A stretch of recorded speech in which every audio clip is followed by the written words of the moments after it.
जाता है दोस्तों, आप और हम यहाँ पे पैसा कमाने के लिए आए, पैसा जनरेट करने के लिए आए, अपने फ्यूचर को सेट करने के लिए, लेकिन मंच चलाने के नाम पे दोस्तों भाग ही जाते हैं लोग, कितना भी रहे भाग जाते हैं। दोस्तों मैं बता दूं, जब ट्रेजर एनएफटी ब्लैंक बॉक्स लाया तो बहुत सारे मंचों पे जाने के बाद मेरे मन में विचार है कि मैं भी एक छोटा सा मंच बनाऊं। तो हमारे एक छोटे से मित्र है राज नारायण करके, वो बेचारा इतना ईमानदार कड़क बोलने वाला, वो जितने भी इस समय मंच चलता है वो सीधे पूरा खुले रूप से, चाहे ईएफटी का जो प्रचार हो रहा हो, चाहे कोई भी हो, दिल की बात हो, चाहे अपना बात हो, जो भी मंच इस समय चल रहा है, पूरा जन्म कुंडली उसके पास है, पूरा जन्म कुंडली बोलता है हमारे ही बीच से आए हुए। अगर सुंदरलाल का मंच जो बना था उसमें दोस्तों राज नारायण ही ने उनका मंच को शुरुआत किया था। जब एक चौधरी साहब कोई थे, बड़ा मंच चला रहे थे और वो अपने पूरे वहाँ पे लोग 4-5 हजार आते थे और एक कंसेप्ट आया इथेरियम के ब्लॉकचेन पे, उस पे लोग काम करने लगे और वहाँ पे बाद में जब गैस फीस बढ़ा तो सब लोग छोड़ के भाग गए। आज तक वो बेचारों को पता ही न लगा वो कहाँ गए, लाखों करोड़ों रुपया लूट के कम्युनिटी से ही चले गए। तो राज नारायण एक सत्यता बंदा, तो मंच वहां चला तो फिर सुंदरलाल और राज नारायण मिल के एक मंच बनाए, तो वो बोला कौशल आप आओ यार, हम लोग मिल के यहाँ पे करेंगे, धीरे धीरे अपने लोगों को सिखाएंगे, जो भाई आएंगे उनको सही बात बताएंगे। तो बोला चलो, फिर वहां पे भी जब गया तब तक सुंदरलाल सर ने चालू कर दिया स्टार एनएफटी। मैं बोला राम राम। फिर उसके बाद से हम राज नारायण भाई थोड़ा सा चलाए, फिर मैं बोला यार अभी जाने दो। फिर नवा एनएफटी आया, आने के बाद इससे मुझे लगा कि चलो मैं भी क्या किया है, अपने मित्र है उनके कहने पे मैंने मैं ये सोचता हूँ, इस मंच पे बहुत सारे मेरे भाई है, मैं उन लोगों से सवाल पूछना चाहता हूँ, आप ट्रेजर एनएफटी से उम्मीद भी रखते हो कि हम करोड़पति बनेंगे, लेकिन दूसरे के बहकावे में आके आप ऐसा डिसीजन क्यों ले लेते हैं कि सिस्टम को ही डुबाने के लिए आप सहयोग करना शुरू कर देते। जो नो डिपॉजिट, आज ये आप सोच के देखिए, इस मीटिंग में भी आते, सुनते भी है, हर मीटिंग में जाते, लेकिन नो डिपॉजिट का बैनर भी लगा के आप कैसे उम्मीद रख सकते हैं कि हम यहाँ से अमीर बन जाएंगे? क्या आपकी मानसिकता, क्या आपकी सोच है? कैसे आप माहौल में, कैसे मीटिंग, कैसे लीडरों की मीटिंग आप जाके सुने हैं जिसकी मानसिकता आपके विचार में आ गई? दोस्तों कभी भी आप और हम उम्मीद भी रखते कि हम यहाँ से पैसा कमाएं और आप अपने डीपी पे भी लगा लेते।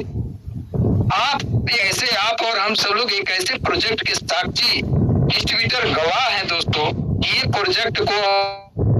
हर हाल में कम्युनिटी की जरूरत है, लेकिन सिस्टम ने जब जब कम्युनिटी को इकट्ठा करके और सोचा वो कुछ मैं करके बड़ा दूं लोगों को, लेकिन लोगों ने उसी बीच में इसके साथ नाजायज फायदा उठाया और सिस्टम परेशान होकर फिर रुक जाता है, फिर कुछ दिन के बाद फिर इकट्ठा करता है। लेकिन इस बार जो ब्रह्मास्त्र आपके हमारे बीच में दुबे सर के माध्यम से, दुबे भाई के माध्यम से जो मिला है, इसको कोई भेद नहीं सकता है, कोई भेद नहीं सकता है। जैसे आप अगर देखेंगे, अपने रक्षा की बात करेंगे, रक्षा मंत्रालय की बात करेंगे, उसमें ब्रह्मास्त्र आया है। जब वो ब्रह्मास्त्र आया, दुनिया के किसी भी कोने में एक आकाश आया है, तो आज इस मंच पे ब्रह्मास्त्र, आकाश, मिसाइल सब कुछ एकत्रित हो चुके हैं। बस सिस्टम को अब कोई बाल बाका नहीं कर सकता है और हम सब लोग इस मंच पे ही अपना सर्वस्त्र न्यौछावर करने वाले एक सच्चा और ईमानदार देशभक्त जैसे इस मंच के देशभक्त बन जाएं और इसी मंच पे अपना हर एक को काम करेंगे। जब ट्रेजर और नवा एनएफटी ट्रेजर नवा हब चालू होने के बाद इसी पे हम लोग सीखेंगे, सिखाएंगे और यहीं पे, लेकिन अपने मन में कभी ये भावना नहीं लाएंगे कि हम एक अलग मंच बना के और लोगों को वहां पे जाके सिखाएं, क्योंकि दोस्तों अब यहाँ से आपको हमें तो मौका मिलने वाला नहीं है। यहाँ पे आप और हम अब इस बिजनेस के बाद चाहे दूसरा बिजनेस करने के लिए जितने भी आप और हम मार्केट में भटक लिए, जितने भी लोगों के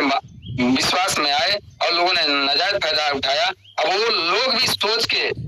मजबूर हो जाएंगे कि ये कैसे इतना नॉलेज वाले कैसे जानकार बन गए कि हमारे कहने पे किसी भी कंपनी में 1 रुपया नहीं लगा रहे। दोस्तों सिर्फ नॉलेज की कमी थी जिसके कारण आप और हम भग जाते थे। हमारे एक बहुत बड़े अच्छे मित्र हैं जिनके साथ हमने काम किया था, वो बोले कौशल इस बार ट्रेजर एनएफटी जो आएगा ना, वो इतना बड़े रूप में आएगा कि जो आपको मार्केट में जाके ट्रेजर का नाम बताने के लिए भी डर लगेगा, क्योंकि आप बताएंगे ही नहीं। इसलिए नहीं बताएंगे क्योंकि आज के डेट में किसी के पास बिटकॉइन है तो क्या वो जाता है क्या किसी से बताने की मेरे पास बिटकॉइन है? नहीं, किसी के पास वो बताने ही नहीं जाएगा क्योंकि आपको हमें पता है। तो आप और हम अभी यहाँ से, अभी आप और हम यहाँ से किसी को ना बताने की ना दिखाने की कोई जरूरत नहीं है। अपने दिल की बात अपने दिल में रखिए, अपने मन की बात अपने मन में रखिए और इस मंच पे आते रहिए और आने के बाद दोस्तों सीखिए, सवाल अपने मन में पैदा मत करिए, सबके मन में सवाल है, उसी सवाल के हम सब लोग मारे थे, कहाँ सवाल मिलेगा, सही जवाब मिलेगा। लेकिन दोस्तों इस मंच का जो निर्माण